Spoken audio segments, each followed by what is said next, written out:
Welcome to Seat Time, everybody, the off-road show that brings you all the results, news, and online shenanigans that make being online a good time. We'd like to say thank you to Fly Racing for their support of Seat Time. Please go check them out at flyracing.com. Dar! Welcome to Seat Time, mateys! Dar, Captain Woody! No, so obviously this is about as close as we're going to get to Halloween, so I figured I might as well do my best and try to dress up for you guys. Life is just crazy right now, so unfortunately because of that, I've just got to do my best and have fun with it, and so I found my son's pirate hat from Dress Up, and I said, hey, let's just run with that, and of course, you know, there's pirate stuff all around my house, so I figured we could just go with it. So thank you very much for watching Seat Time. This is the online show for the off-road enthusiast. My name is Brian Pierce. I am your host for this show. We've got some great guests lined up. We're going to have Ryan Sipes on and then Alan O'Neill. We're going to talk with him a little bit about a race he's got coming up in a couple weeks, actually in Oklahoma. So it should be cool for the moto guys, the UTV guys, and the rock crawlers. Going to be a lot of neat stuff to go on. So Seat Time, you can find out more about us at seattime.co. That is the website. That's where we go live from and we archive all the shows. Of course, we are on Facebook. We're on Twitter. We're on Instagram. All you have to do is look for Seat Time, and you will find us there. This show brought to you by Fly Racing.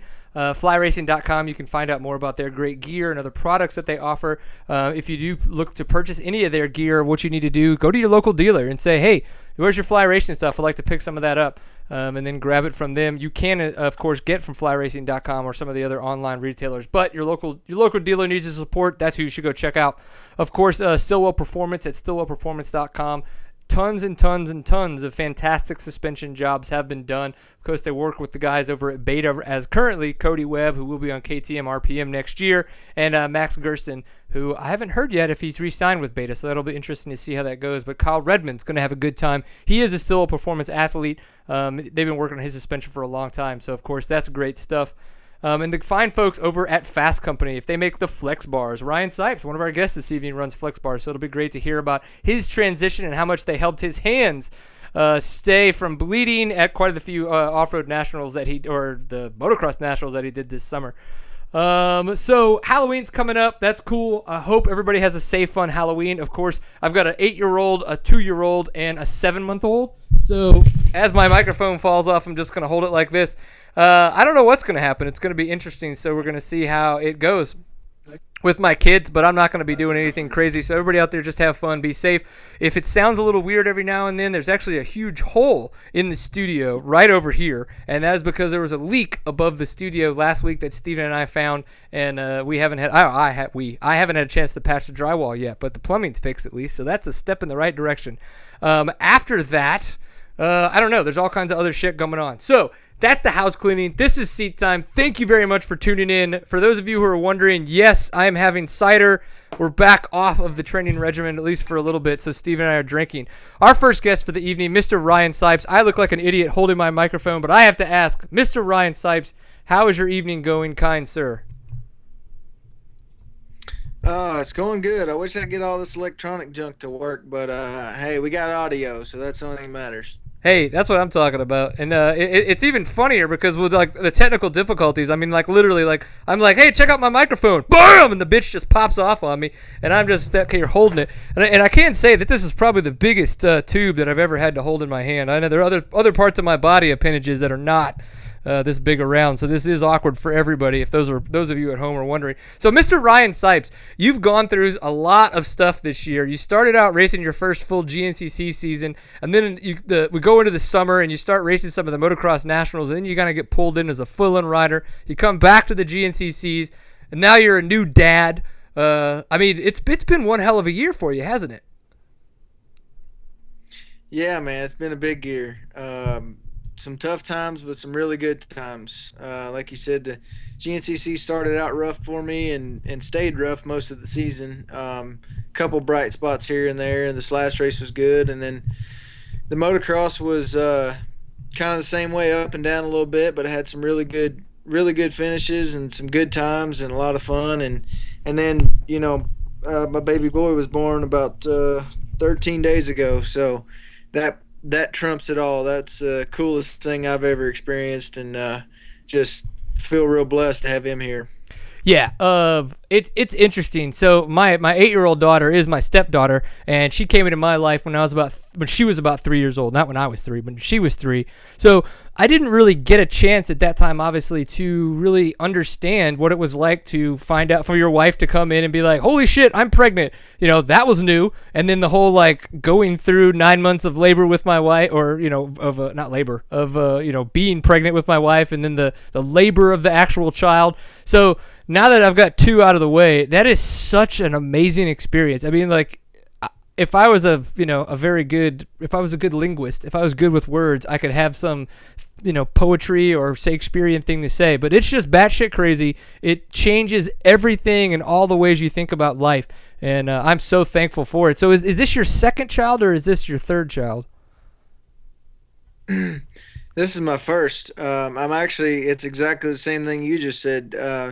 My wife has a daughter, and I met her when she was 3. And so I always said that was my break-in kid. I got to learn the ropes a little bit without going from full newborn. But she's awesome. She's means the world to me, and she's like my own. And then with this one, man, like you said, it's, being there at his birth, and then, it's like I said, it's been not even 2 weeks, and he's changed so much. And hanging out with him, he can't talk or do anything, but he'll just look at you, and it's like, man, nothing else matters in this world. It's the strangest thing. I mean, those words, I had so many people tell me, you're going to understand what I mean when I say this. But, and you're like, okay, cool, whatever, until it happens. And then you're like, oh my gosh, like you don't realize that your heart can melt in the ways that it does when you have kids. And of course, this is a dirt bike show, so we don't need to be happy and sappy. But first, congratulations. I mean, it's just awesome. I've had so much fun being a father. There's 3 great kids. Hopefully I don't screw them up too much. And I know that you're going to enjoy it and have a ton of fun with raising a couple more little dirt bikers for the world. Thanks. Yeah, it's cool, man. I'm pumped, and yeah, like you said, you never knew you could love something so much. But it's cool, and like I said, I just feel blessed. Yeah. Well, dude, so this past weekend you got your best GNCC finish yet. You were at the Ironman, which you've got a little bit of experience there, even though it was completely different, I would imagine, from the way it was this year, or the back half of the year from the Nationals. So what was it maybe about this past weekend? Like, how did things play out for you? What changed for you? What did you do right? Maybe what have you done wrong in the past that really brought about such a fantastic weekend for you? Man, I think it was a lot of different things. One thing the main thing I think that helped is I got a good start. I started in third, and then the other thing was the moto track was the first thing we went on, and I mean, that's kind of my forte. So I was able to get into the lead pretty quickly, and then from then on, like, that's the first time I've led a GNCC, and I felt good out there, man. I just it seemed like my pace, for the whole race is kind of set in your first couple lap, or Okay. first lap really, and starting out front rather than starting in ninth was a big difference. I was able to set a better pace, and then I battled back and forth with Charlie Mullins a couple of times, and with a couple crashes, and was able to catch back up and still battle it out, and kind of learn what that pace is. And then I was able to carry the pace through the rest of the race, rather than starting in ninth place, getting stuck in somebody else's pace, and just not having a good race, which is kind of what I've done all year. Right. Yeah, I think that was the main thing. I was able to, and that's what I wanted to do all year, was really start with those guys and race with them for just as long as I could, and kind of see what I could do, because I know they're a lot better than me at what we're doing, and I wanted to learn from them and just kind of get in that pace. And the first time I was able to run up front with them, I ended up doing pretty well. So that's kind of I guess that's what the difference was. Yeah.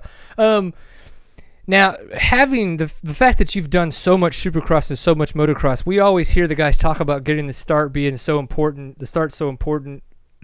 Is this, and this is coming from me wondering as a racer, but then me also wondering as kind of a bystander, does it seem like the start is maybe just as important for the GNCCs and for this off-road type of racing in the sense of what you were just talking about?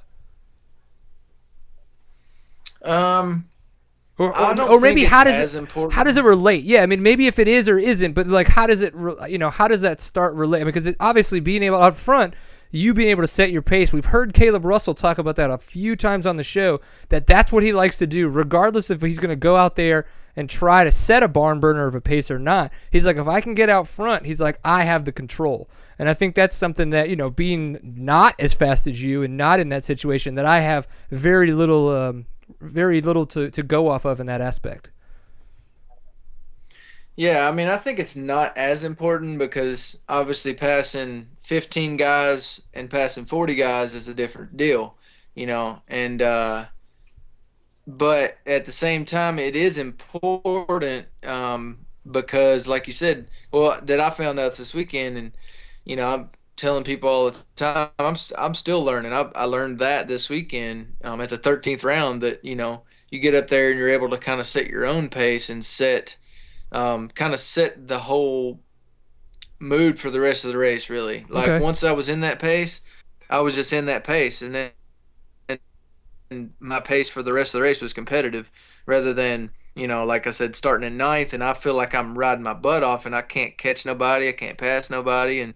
But starting out front, they were all right behind me. So it's not like I, was way out front or whatever, but it was just like my pace was so much better starting out front rather than trying to work my way to the front. Right. Yeah. It's not that you can't ride as fast as them for 3 hours. It's just that when 2.5 of those hours you're trying to pass people, and ride at 150% to catch up, that's when it's like by 2.5 hours in, it's like I got 50% left, bitches. That's it. I'm tired.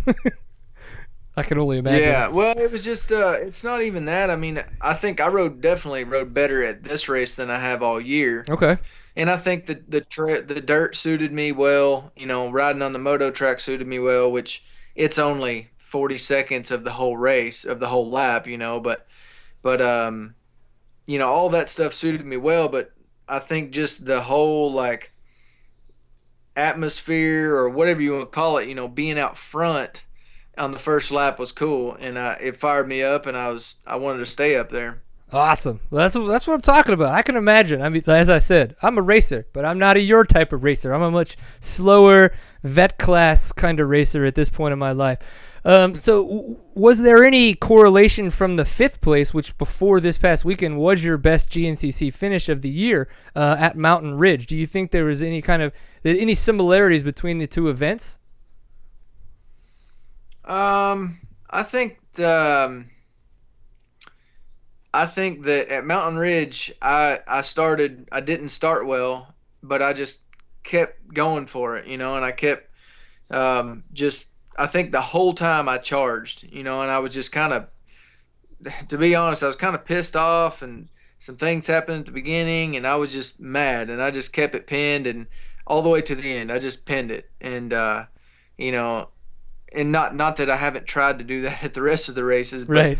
I don't know whether it was being mad or whatever, but it just worked out. I finished strong and I felt good, and everything was good. And then some of the other races, I mean, like this weekend, I crashed 3 times. That's good for me. I hate to say it, but that's a good race for me, only crashing 3 times. Because other races I've crashed 6 or 8 times, and it's really hard to pick yourself back up and go 100% again when you just crashed 3 times, within a lap and a half. So I think that had a lot to do with it too, and I think just more experience under my belt is helping me. And which everybody told me, at the beginning of the year, I didn't want to believe them that it would take me forever to figure this out, But I think just more experience is helping me out with it. Very cool. Yeah, we've seen a couple, Daniel Milner's come over a couple times, and he's going to be over here full time next year. Alex Salvini. So we've seen a couple guys come over towards the end of the year in the GNCCs this year and in the past. I think it's interesting how their races don't go as good, I think, as some people would have expected. It's been a long time since guys like Juha Salomon and David Knight were able to come over and kind of dominate, but they also took a while to kind of get into the race. Well, Juha just totally decided to change up the way that we race GNCC, so that was different. But I'm glad that you are starting to kind of catch on to it, because it's going to be cool to see how you kind of change, how things change, once we have another front runner, which I think you can be. What about the turnout this past weekend? It seemed insane. I think they said they had over 2,000 riders and like 12,000 people through the gate. I mean, that seems like that seems like numbers for an outdoor national, doesn't it? Not the racer count. It's bigger. Yeah, it's as far as the people through the gate, that's bigger than probably 80% of outdoor nationals. That's more people, paid visitor, paid fans or whatever, but which is cool. That race is huge. It's kind of a cultural to do in Indiana is to go to the Ironman. Right. Okay. You go to anybody in town, you stop in town anywhere and they're like, "Oh, you're heading for Ironman." "Yeah, we're heading over tomorrow." It's just kind of, that's what you do when you're in Indiana, when you live in Indiana, is you go to Ironman, which I hope that it turns out that way for the pro national too, the motocross. Right. Because I think it's just good for the sport. I think it's good for everything. The more fans we can get in the gates and watching the races, the better living that racers can make, which is, something everybody wants. But yeah, there was a ton of dudes. I think there was 870 in the morning race, on morning bike race. And, we walked the track during the ATV race on Saturday, and it was, it was a little bit rough. It wasn't too rough, and it wasn't very rutted out. And then 870 bikes raced on it that morning, and we got out there, and it started out, way rougher than what we had walked. And by the last lap, by the sixth lap of our race, it was the roughest race of the year. The track was gnarly. The course, the ruts, and just breaking bumps and whooped out, and I got everything. I mean, it was pretty bad by the end of it. And now you got to ride it a little bit earlier in the year, but how was the national track? I mean, how have those changes really kind of made that property? I mean, I would assume that much better, and that was probably a big draw, because a lot of the people that wanted to go out to the outdoor national that got rained, not rained out. They had the race, but it was, turnout was low. How have those changes to the property been, do you think, for GNCC? Oh, I think it's cool. I mean, that's a full-blown facility now. I mean, they have the national and the GNCC. I think that's huge, and it's two big parties for the little town of Crawfordsville, and probably a lot of income for the town. And I think just everything they've done out there, their national track is a beauty. I mean, that's probably the best one on the circuit. And then the GNCC, that's the Ooh, you got to love that. Well, we'll get him called back here in a second. Of course, we had to go ahead and lose him. So as we do that, I'll talk about our fine folks over at Fly Racing. So for those of you who don't know, flyracing.com, the website, you can go check it out. Of course, they have all of their 2015 gear that you can get lined up, ready to go for you on their website at the local dealers. And that way you can look fly and feel fly with all your Fly Racing gear. Of course, if you're looking here on the sides, we've got some of their casual wear as well for the hoodie, and of course for their long sleeve t-shirt. So definitely check out Fly Racing. So did you make it back, Ryan? Yeah, I'm here. I didn't know you left. Yeah, there you go. You're gone, buddy. So I was going to move on straight to asking you about some of the nationals, but instead of the nationals, we had a couple people in the chat room asking about the ISDE and why you weren't there, and what your thoughts were and stuff like that. So, quick assumption is that you weren't at the you're not at the ISDE because probably you had, a kid lined up. I don't know if that's the case. Were you asked back? How did that all go down? Yeah, you're exactly right. They wanted me to go this year, but my baby's due date was on the 25th, and we had to leave the 27th. So if he would have fell on his due date, it would have been he's born, the next day I race Ironman, the next day I leave for Argentina for 2 weeks. Yeah, and that's like if it all worked out that way. Yeah, I said I better not. I better sit this one out. So it ended up, he was born 10 days early. So I maybe could have gone, but hey, I'm not mad. I'm here hanging out with him, so I'm good with it. And I just told him, don't forget about me. I want to go next year because that was kind of.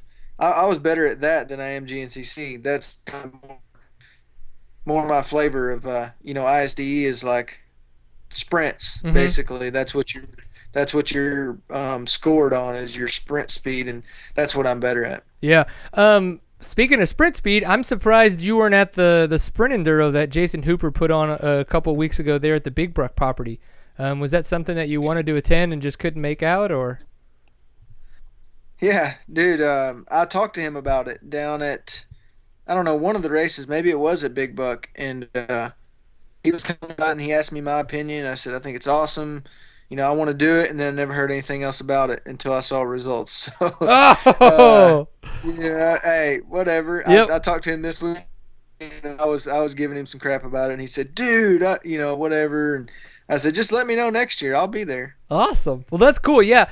We've heard a lot of positive feedback. So the guys up at J Day Offroad, they had a sprint enduro. Of course, Jason Hooper had the full gas sprint enduro. So it's not, and again, it's not like these are the first sprint enduros in the nation. It's just that we're starting to see them put on by promoters that are getting more coverage. You're seeing this stuff in Cycle News now. So with that, I mean, we're going to see more events like that happen in situations where there may be a chance for a little bit more purse money. So guys like yourself, it's going to be worth it for you guys to travel to those events. So I think we're going to start seeing a couple more events like that next year, and that could be really cool. I'm looking forward to that. It does look like a very, very fun event. Definitely different from what most people are used to, but I think the fun to be had is much higher than some of the grueling 3-hour events. Yeah, and I think better for probably better for fans too. I mean, I like GNCC, but it's not a fan-friendly sport. So, I think those sprint enduros are probably a little bit more fan-friendly, and hopefully they turn into something big. I think riding dirt bikes is so cool. I mean, there should be a ton of different ways to do it, and a ton of different ways that people can enjoy watching you. Right. You know. Absolutely. That's cool. So thoughts on the ISDE team this year, though? They're in Argentina. We've seen pictures already of like extremely rocky tests. We've seen just complete sand, like sand dune types test. What are your thoughts on how the guys are going to do? Man, I think that they're going to do well. I really believe that they will. I think Taylor Robert is going to be probably. I mean, he was the man last year, but he's going to be even more the man this year and that kind of stuff. And I think Mike Brown will be really good at it. Um, Zach, he can ride whatever. I think he's just like all the other dudes. I think he can ride it all. Caleb's going to be really good. Thad, who's the last guy? Charlie Mullins. Did you mention Charlie?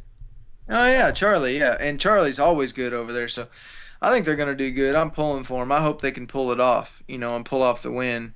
I think that this one should be a good chance for us to win because I think everybody had to travel for this one. Normally it's in Europe and most guys can go there and train and whatever, get used to it. And they don't have the jet lag and all the travel stuff, but now everybody had to travel to Argentina, really. So I think it's a hell of a good point. Even playing field.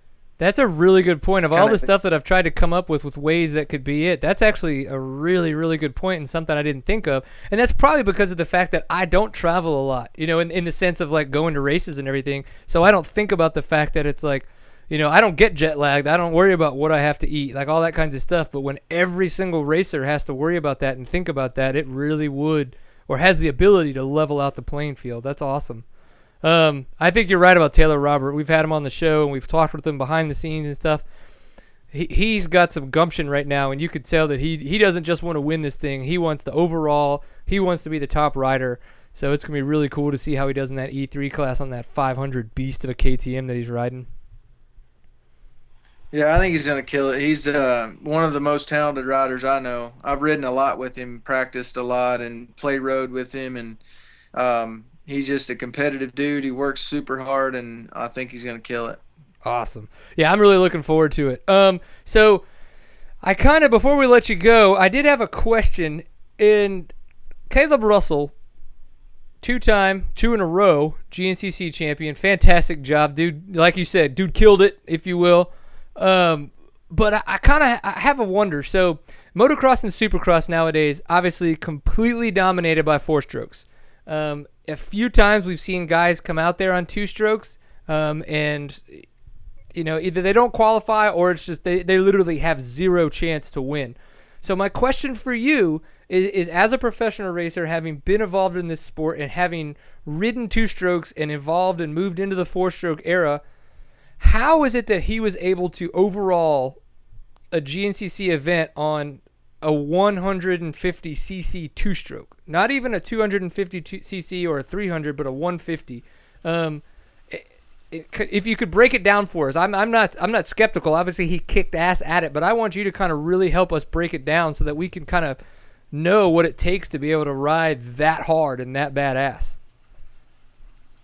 Are you just trying to make me feel bad? No, I mean, is that why you went into so much detail about his bike? Trying to make me feel I mean, bad. Like, honestly, I wasn't, but now that I say it, now that we talk about it, it does sound like I was giving you a lot of shit. Wasn't I? I apologize for being such a poor host. Like I said, he's an unbelievable rider. He's kind of just a step above all the rest of us right now. I think him doing it on 150s is amazing. I think it's awesome that he was able to do that, and because I battled with him for about a lap there, and in the fields I would just eat his lunch. I mean, I run away from him, but then we get to the woods and he was on it. He was going fast, and I know some pretty big hills out there. I'd say that 150 was pretty tough going up the hill. Definitely at a disadvantage in spots. And I know I talked to him after, and he said it was a tough race because he had to work hard to make that thing go fast. At the same time, like I said, he's just awesome. I think if I got on a 150, I wouldn't do better. Right. So it's like he's just that good of a rider, and that's why he was able to do it. Interesting. Yeah, it's funny because at the beginning of the year when we had like the GNCC pre-show, like for the year, we were talking about how I was like, I didn't think he'd be able to do it. Charlie Mullins is too good. We had too many good riders. And obviously about 3 races in, I was like, you know what? I'm an idiot. Obviously he's going to be able to do it. It can happen. And, I didn't know how it was going to go on the 150, but having already made the mistake of questioning Caleb Russell, I was like, I'm not going to question it. I was like, if anybody's going to be able to do it right now, it is going to be Caleb Russell. And he totally did it. And he even said, I remember seeing him post about it, thanks to everybody who said I couldn't do it because it was your motivation that got me out there to make sure I could do it. And I'm like, I mean, yeah, I get upset when people say I can't do something, but I don't know how I could use that as like an internal fire as much as it seems he does. Well, I use that as motivation all the time, when people think I can't do it, but I wouldn't publicly say that. I thought that was a little that was a little bit cocky there, bro. But hey, whatever. We're good buddies, whatever. Yeah. But I wouldn't have said that. I wouldn't have called out my fans like that. But hey, whatever. And that's the one thing I do like about Caleb Russell, though, is whatever he feels, he's okay saying it. Because I think he's the kind of guy that it's like if he says something wrong, he's going to be also the first person to admit it. In this, so. It's interesting, but yeah, I was kind of like, oh man, he totally went there, but hey, it happens. So, 2015. Before we let you go, 2015. What are the plans? Are there plans? Yeah, I'll be doing GNCC again. Sweet. There'll be on with my own team again, same as I did this year, my own effort. And there'll be some changes in my program. Some of it'll be the same, some of it'll be different. But definitely we're gonna, if I did it at 100% this year, I'm gonna do it at 110 next year. As far as just the way I prepare and the people behind me, the support I'm gonna get, it's gonna be better. I should have a better setup and a year of experience is gonna. I feel like it should help me. If it doesn't, I'll be mad. If I do the same next year, I'll be mad. So just hoping to, looking forward to working hard and coming in next year with a little bit of experience behind me, and I want to win. I don't want to get, third or ninth or whatever. I want to win. So that's my goal, and that's what I'm going for. I think it'll be neat.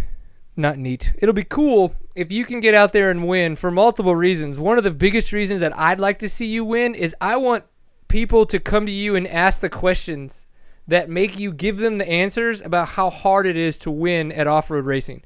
Because we all know everybody has their own discipline, But guys like Caleb Russell, I honestly think that if he gave 6 months training to racing motocross or supercross, that he could be competitive. And it's like you're giving them the right amount of time, and you're going to be competitive. And so I don't think people ask those right kind of questions right now to really get the industry, or I guess you should say people that pay attention to the industry, to realize how tough it can be to compete on a professional level in off-road. So that's what would be really neat. And I would be able to congratulate you on seat time for kicking ass and winning. So that's another reason. Yeah, I think there's a lot of different ways to look at it, and both disciplines are really hard to be really good at. I think a lot of it comes down to experience. Caleb's tried to qualify for some nationals and he didn't. Right. And then I come in from a motocross background and I try to go out and race GNCC and I don't do that well. So it's it all comes to experience. Like you said, I'd say give him more of a year, maybe 2, and then he could be up there. Give me a year or 2, and hopefully I'm up there in GNCC. So they're just 2 totally different things, more different than I ever thought they would be. And you learn the ropes and kind of learn all the little ins and outs. And I did it for 11 years pro in moto, so I know the ins and outs of it. I don't know anything about GNCC, and it would be the same if Caleb tried to go race moto. He would have to learn. He'd have to learn that intensity and learn how to race with 40 guys and learn, it's just a totally different deal. Yep, I can tell you now I couldn't do it. I would have to have the darkest pair of pants on because I would shit myself on the start. Like, it would be so intense. I don't even know how to handle it. Well, all right, dude. Well, we don't want to keep you too much longer. I know you've been up for it's an hour later where you're at. You've already been on one radio show. You're on seat time, and obviously technical difficulties get in the way for some strange reason every single time with this show. I have no idea what the deal is, karma or something. Maybe people need to pay us more money. That's what it is, Steven. That's what it is. It's not the case at all. We love our sponsors. They're fantastic people. So thank you very much. Any last words that you have for us before we let you go enjoy more time with your son? No, I just want to thank everybody that helped me out this year, that kind of believed in me and, felt like taking a flyer on a guy that I had no experience in GNCC at all. But a lot of my sponsors were just awesome and stuck behind me. And, I got to thank Rockstar, WMR Performance in Florida, MSR, KTM, Dragon, Aero Helmets. Sorry, I'm getting my list out right here. Go for it. FMF, Leat Brace, Spider Graphics, Nihilo Concepts.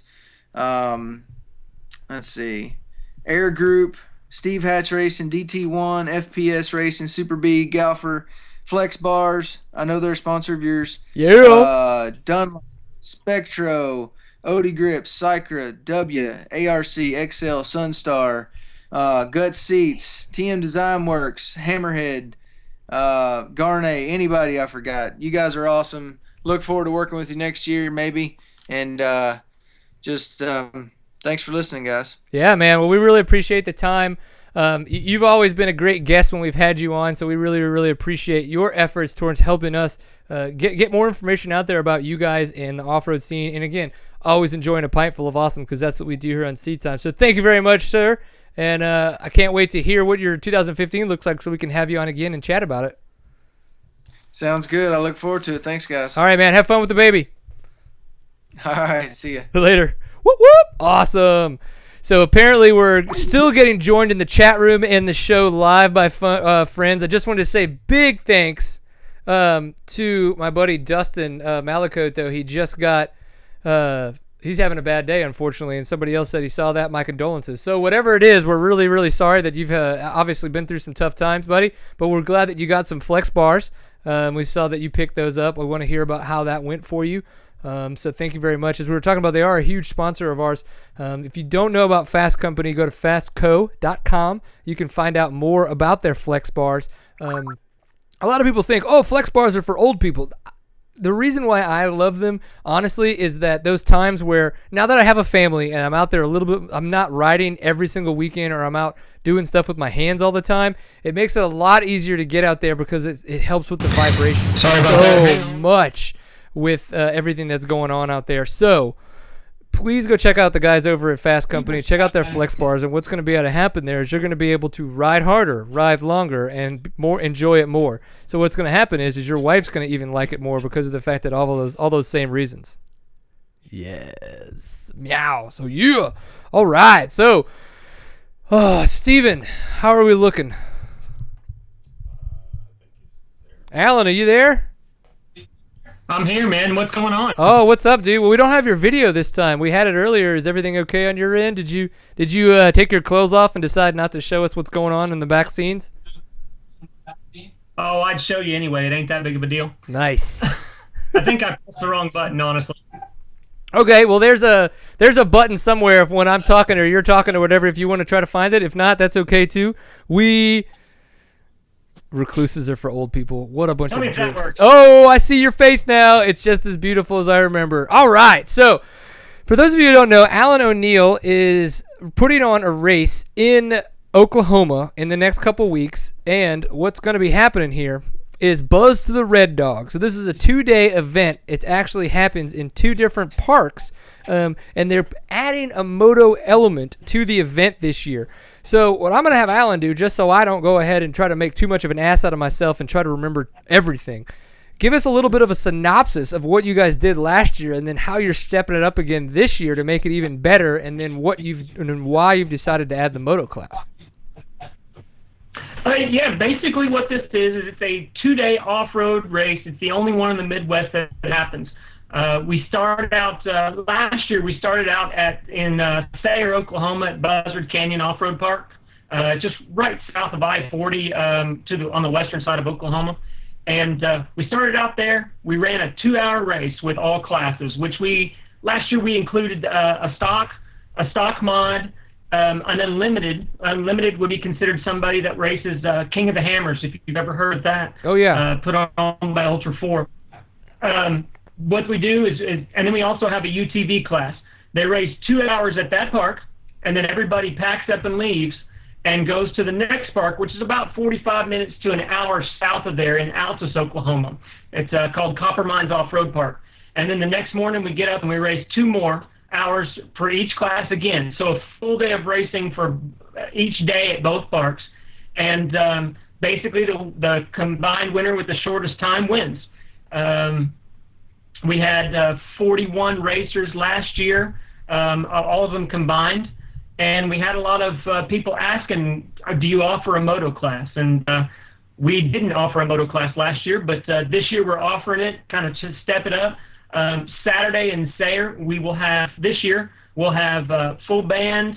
We'll also have a hill killing competition. I don't know if you've seen some of the rock bouncing stuff that you'll see on YouTube. Did you just say hill killing? Or hill climbing? What was that? Did you say hill killing competition? Oh, no, yeah, hill killing, rock bouncing. Holy shit! 2 or 3 different things. Sounds awesome! Woohoo! I'm gonna Google that shit when this is over. Yeah, come on out. We'll have one of the guys that races in SRS and ARC is Mike Odom. He'll race with it. We're trying to get old Kenny Forbes out there. He'll come out. We'll do a hill killing competition. Come back to do an award ceremony on Saturday. Live band, BYOB, have a good time. Basically, end of the season, last bash, and it should be a great time. Not to mention a full 2 days of racing. Man, 2 full days of racing is what I am talking about. I really enjoy those kind of events. It makes it tough sometimes because of traveling, but you get so much more for your money when you're getting a chance to do that. And it sounds like, so what we're talking about here for the moto guys is going to be a 7 to 9 race on Saturday and on Sunday at the 2 separate parks. Now, kind of explain to me how the event is going to work for the moto guys. And maybe it works this way for all of the events. Is it a wave a flag and race a course that's essentially a loop that you just go for 2 hours and then raise a checkered? How does the event actually work for the moto guys? Yeah, the moto guys, and with every other class, it's exactly the same, just different times throughout the day. 6:30 in the morning, you guys will all the moto guys will take off on a green flag at 7 a.m. In 30-second, depending on the entries that we have, we're planning on doing 30-second increments, 1 at a time, maybe 2. Just all depends on how many people we've got entered. We'll do increments, and then we'll race for 2 hours straight. You'll get for 10 minutes at the 2 hour or the 1 hour mark. You'll get a halfway flag. That'll give you an idea of whenever you know how far you do it. It's a 7-mile course, so you'll run that lap time, as many laps as you can get. Last year, I believe we had an average time with the UTVs about 10 to 11 laps in 2 hours on a 7-mile course. Okay. Top speed on the unlimited guys I believe one guy hit 111 mile an hour. Holy shit. That's fast. Okay. So yeah, no. Go ahead. At the 2 hour mark, you'll get a checkered flag.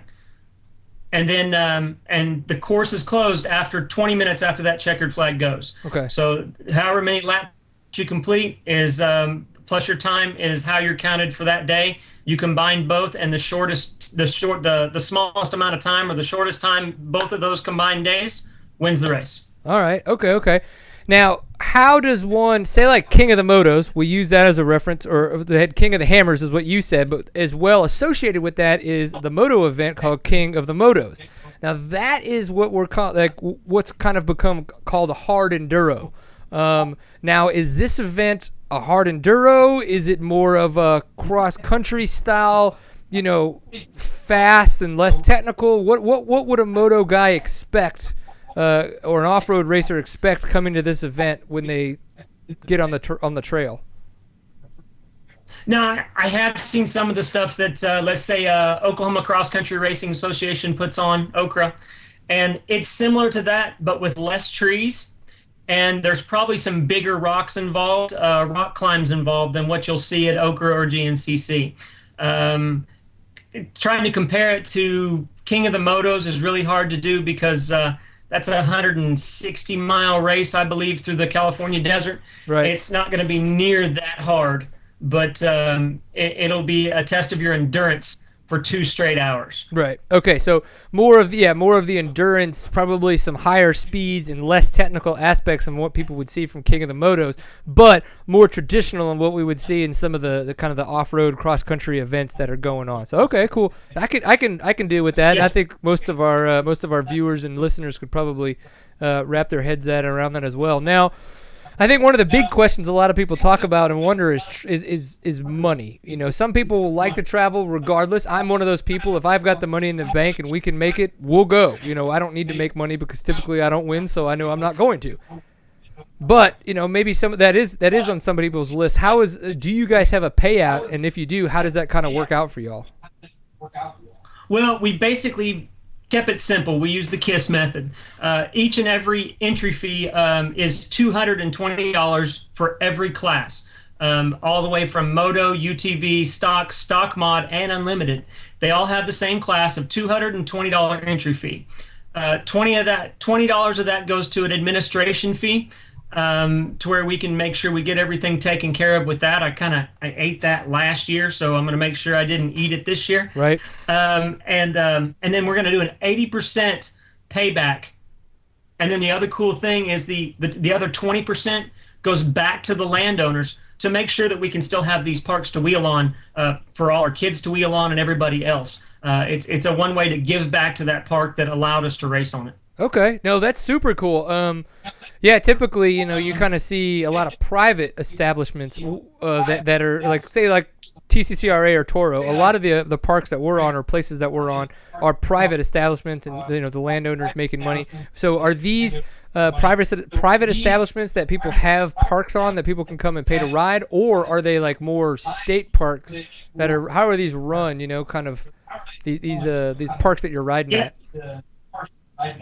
Yeah, these are actually 2 privately owned parks.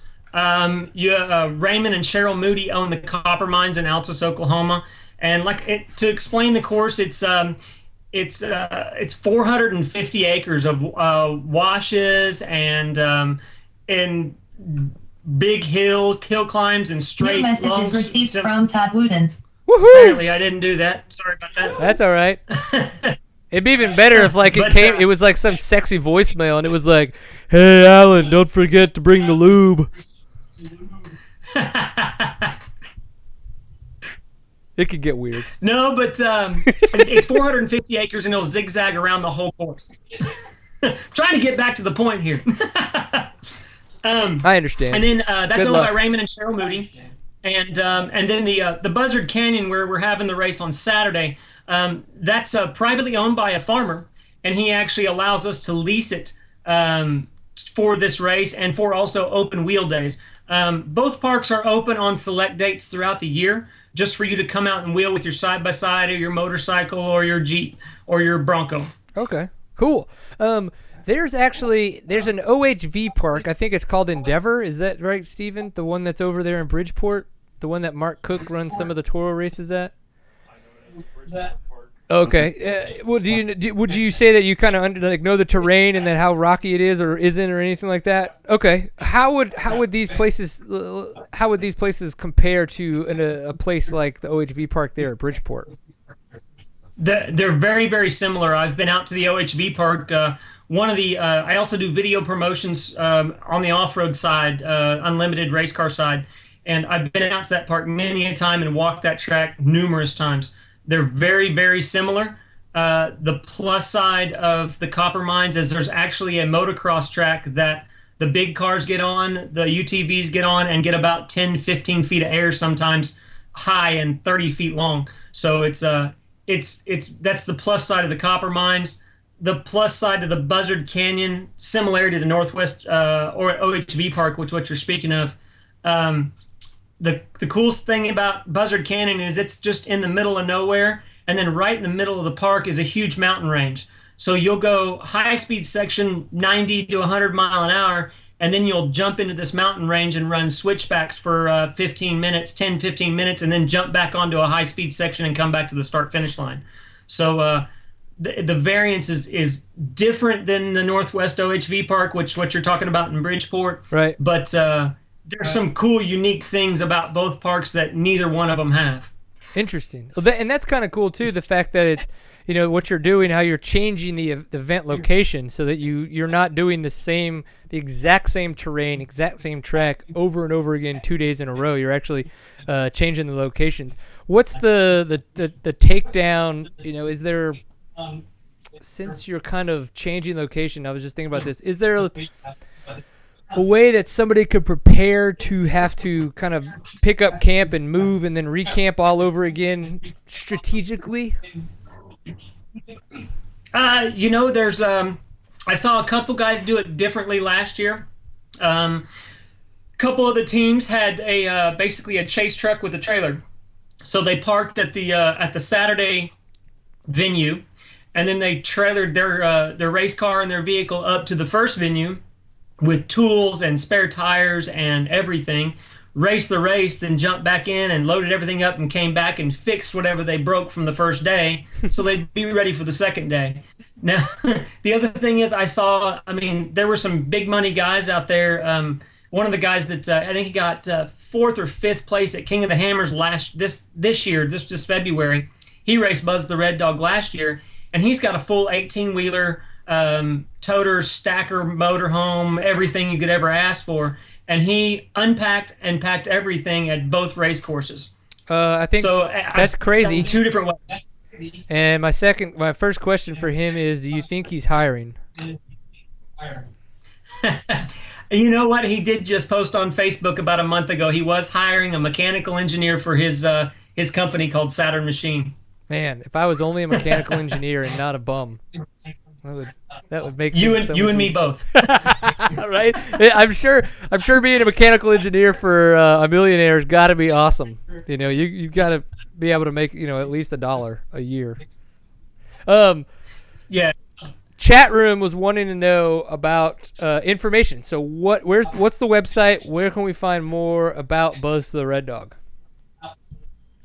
Well, you can go for all information. You can go to seeyouonthetrail.com, and that's, you just spell it out with no spaces, no nothing. Just spell it out. seeyouonthetrail.com, and there's a tab on the bottom left that'll actually let you go to Buzz the Red Dog. It'll give you information on sponsorship. It'll give you information on the races, the schedule, the rules, the regulations. I didn't put anything on there about moto tech inspection because this is so new to me. We do expect you guys to have all of your safety equipment. I mean, chest protectors, helmets, boots, pants, shirt, everything that you would do in a normal race. But we will, if some of it seems shady, we will give you the option to either fix it or you can't race. It's just for a safety aspect of the race. Right, yeah, and that's more really about say safety equipment for the racer. Bike-wise, I mean, obviously if it looks like it's falling apart, you would say something, but other than, I mean, because and this will be a question in a little bit actually we could talk about, is requirements for vehicles in the cars. So maybe for tech inspection for bicycles or for bikes, you're not going to have a tech inspection where it's okay, you need to have this, and this, and all bolts look legitimate and stuff. We keep a pretty lax rule book. And as of right now, and we may change this as entry fees come in, or not fees, but entries to the race come in. We may put you guys in classes on the motos if we've got a whole bunch of 500s and not too many 250s or vice versa. But as of right now, as long as you got your safety equipment, come and race with us. We really don't care. UTVs, I know your producer said that he was interested in it. UTVs, as long as you add 2 fire extinguishers accessible to the driver and the passenger and somebody from the outside, you can race. You don't have to have the 5-point helmets, the 5-point harnesses. You need to have a helmet also. But a stock vehicle, a stock 1000 that comes off the showroom floor, you add a couple fire extinguishers and a helmet and you're ready to race. Awesome. I think that is a huge, and I don't want to use the word deterrent because I understand the concerns there with a lot of liabilities and stuff like that. But that is a huge issue that we've come across because Stevens wanted to go to more of these events. We went to Big Buck and we did the whole KR4 Arrive and Ride Performance and did the UTV stuff. And, there are a lot of checkoffs that you have to go through on your vehicle to make sure that you can race that event. And that sucks sometimes because, I mean, you're already spending, $12,000-$14,000 on these UTVs, to spend another $4,000 just to go race, and then entry fees and travel and gas, you're like, $20,000 later, you get to finally ride. So, yeah, exactly. That's one reason the race was developed originally. I planned it around the Baja 1000 and also SEMA. So we could get some of the smaller guys that aren't big name sponsored out there to race and to make a little bit more money for their rebuild in the off season. And we wanted to keep the safety aspects relaxed also to bring new people into the sport. Of course, if this continues to grow as it has so far, we're definitely going to have to make more safety regulations and stuff like that. But as of right now, we run a real loose rule book. So it's just a good, fun race with a lot of camaraderie amongst the racers, and it's a place to enjoy the last part of the season. And then a chance to enjoy some good beers around, hopefully a campfire, since it's private property. Oh yeah, it'll be a BYOB, but they will have a live band there. And last year we had Mike McClure band there. I don't know if you've heard of Mike McClure, big red dirt singer. Oh yeah, Steven's over Mike here shaking his beard. He's like, "Oh my God, yeah." We had a burnout competition in the bar and grill there at Copper Mines. It was just a great, fun party last year, and we're hoping for something as big or bigger after the race this year. Awesome. Well, that sounds like a hell of a good time. Steven, I know that you had a lot of questions on your mind. Did I miss anything pertinent that you still had questions about? No, I think you covered pretty much all of it. Okay. I can take my stock razor and get out there and race. That sounds awesome. That's what you're talking about? Yeah, I mean, you could probably get little, the 2 or 3 fire extinguishers that you need. You could probably grab those at a Walmart, right? I mean, that would be and find a way to mount them. Yeah. I mean, if you wanted to get crazy. I believe it's a 2.5 pound fire extinguisher that you need, and you're good to go. I mean, honestly, if we have to strap it on with duct tape and baling wire, we'll make sure it gets on there for you. Yeah, that's how my grips stay on too. It's the weirdest thing, but it works. So hey, I roll with it, man. It's a good time. Well, cool. Well, Alan, we really appreciate you reaching out to us and letting us know that this event was happening. We're not just moto heads in the sense of dirt bikes. We really do enjoy a lot of the different that off-roading in general has to offer, and I look forward to attending more events like this in the future. I know, unfortunately, that I've already got a mountain bike race that I'm going to be attending in outside of Austin, but I know Steven is very, very interested, and I would be there if I had the chance. But yeah, so any last kind of information for us that can what about one-day entry since it's a 2-day event? No, that's not that. I mean, you're welcome to only race one day, which sometimes will happen. I mean, sometimes you can't get your car together for the next day. But yeah, it's you pay your same entry fee for both days. So if you just want to race one day, feel free, come on out. But then you won't be in contingency for the money. Right. Okay. That makes sense. Which I did. I don't think I actually. Last year we were able to pay out almost $13,000 to all the racers. We had 41 competitors last year, $13,000. We had over 1,000 spectators there. So if you're looking to get your name out, this is a really prime spot to do it, and it's right in the middle of the United States. Nice. We got guys talking about trying to figure out how to bail from work for 2 days, and I was like, dude, it sucks that you're already getting sick. I mean, I feel bad for you. I did hear you mention, and I forgot to correct you on it. The race is Friday and Saturday, that's not right. Saturday and Sunday. Right, that is correct. Yeah. So, what's a decision like that? Why is that the case? Why would you do a Friday and Saturday and not a Saturday Sunday? With the crowd that I was originally drawing from, they like to travel home on Sunday and get everything cleaned up and done before they go to work on Monday. So that's why we decided to do it a Friday and Saturday instead of a Saturday Sunday. Interesting. Yeah, no, I mean it's that would make a lot of sense in a lot of different areas. I just think for some strange reason the moto guys they're okay with driving through the night Friday night and then driving through the night Sunday night to get back home for whatever reason. So yeah, but no, it's take a couple days off and have a good time doing it, so I'm okay with that. Well, cool, man. Well, everybody make sure you go to seeyouonthetrail.net, and like he was saying, I did check it out. There is a tab there on the left that you can get to the 2014 Buzz of the Red Dog. If you're looking for the exact link, it's seeyouonthetrail.net/B2RD, and it's the number 2, not the word 2, and that'll get you there, man. So learn some more information. It does sound like a steep entry fee, but you remember you're getting 2 days of racing, and it's 80% payout. That's pretty damn good. So I mean, think about it. Honestly, if you do that in the moto class right now, this is the first time they're doing it. There probably aren't going to be a huge number of entries. There's a damn good chance you can come away with a little bit of money. So, in the online entry fee, if you click on the Buzz the Red Dog link, there's online entry fee, and you can actually register online. And we do ask that you do register online. You don't have to pay immediately, but make sure you do register so we have an idea how many people are showing up. Okay. And there is a late fee. There is I think it says $100 late fee if you don't pay, but disregard that. We just couldn't get it changed quick enough. It's a $50 late fee if you do not register. You can pay me cash when you see the whites of my eyes. Right. Okay, cool. Yeah, that makes it a lot easier. And that's, I like this kind of little bit laxer rule book kind of mentality. I might have to hang out with more people like you and Steven than some of the other people that are trying. Come on down. That are trying to hang around me in my life. This is ridiculous. I need less stress and more fun. It's good times. Well, Alan, we really appreciate you coming on the show and reaching out to us and all the good times that I know you're trying to create here, not just obviously for dirt bikers, but for all the people out there off-roading and wheeling around there in the world. So thank you very much for doing what you do. All right. Thank you very much, man. Thanks for having us on, and hopefully we'll see your producer, Scott, out there. Yeah, man. We'll figure out. We'll make sure he gets out there.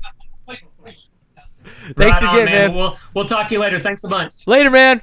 Woohoo! So we've had Later. 2 fantastic guests this evening. Ryan Sipes to start things off, and then of course Alan O'Neill came on and talked to us about Buzz to the Red Dog. I wanted one thing I didn't ask him is I don't know what that means, Steven. Buzz to the Red Dog. I wonder. So I have now done an entire show holding my microphone like it is a cane. This has been interesting. So I think it was, about 3 minutes into the show where it just decided to fall off. I mean, how many shows have we done and it's been just hanging out there perfectly fine, and it falls off right in the middle of all this kinds of stuff, so we just have to make it happen. I'm excited about that. I really do hope that we get more events like the Buzz of the Red Dog around the area. I would be very interested to do that. That would be a lot of fun, especially now that my parents have the RV. It'd be a good way to be able to take the family and have a good place to wipe the kids' butts when they poop themselves and put them down for naps, a good home base. And tent camping, I'm pretty sure, would be just as much fun for that kind of stuff. So make sure you check this stuff out. I think this is the way that we're all going to be able to get out there, keep having fun, keep enjoying a pint full of awesome, still get some racing in the blood, if you will, but meeting new people and having a lot of fun out there. So seat time. This has been episode 147. My name is Brian Pierce. I am your host. Of course, if you decide to go out there and follow anything that I do, it's at Woody B. Pierced all over the place. I'm on Facebook. I'm on Twitter. I'm on Instagram, all that kinds of stuff. So seat time. Again, the website is seattime.co. That's where you can find out more about the website.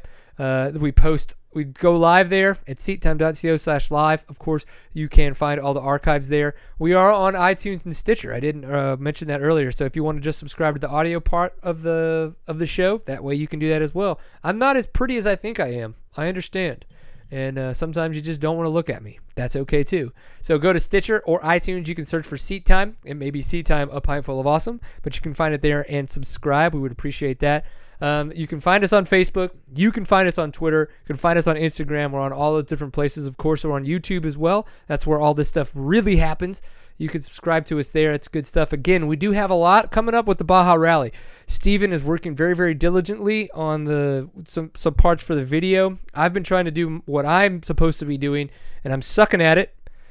But I'm trying to get better as well, all at the same time. It's very, very complex. The dynamics are interesting. It's ridiculous. Nope, it's all my fault. I apologize now. But just pay attention for that, because we will have more coming to you guys about the Baja Rally video as soon as Steven can come doing work that actually pays the bills and do stuff for free. That's the hard part. That's really the hard part.